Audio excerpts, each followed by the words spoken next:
Welcome back to the next video, everybody. We are going to go on to part 2 of discussing the group H1G of X, the first group cohomology group. Okay, so what happens if G acts trivially on X? So we have a group G acting on an abelian group X trivially. So that is, we're going to suppose little g little x equals X for all little g and big G and for all little x and big X. Then you can check, it's just obvious, the one cocycles are just now group homomorphisms from G to X instead of crossed homomorphisms. And you can easily check that one co-boundaries are just 0, actually just by definition, right?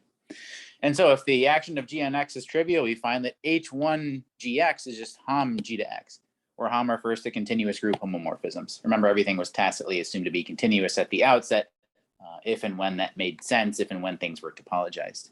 Okay, so H1 of GX is just hom GX if G acts on X trivially. That's nice to know. That gets used a lot. Okay, so let's look at an example. Let's let K be a field, and let's let G equal G sub K, the absolute Galois group of K.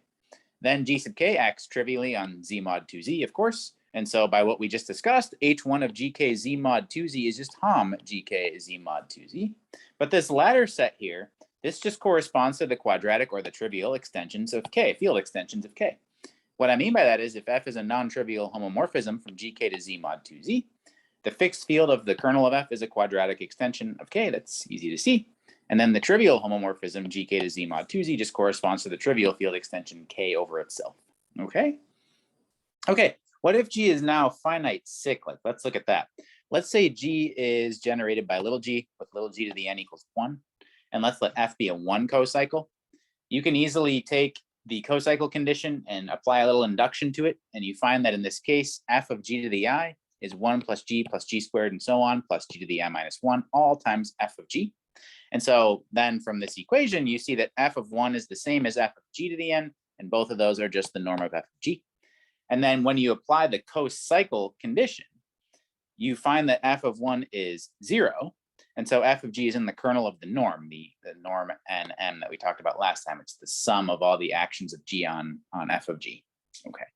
So conversely, you can also check easily that F of G in the kernel of the norm gives a 1 cocycle because of the above inductive relationship, essentially.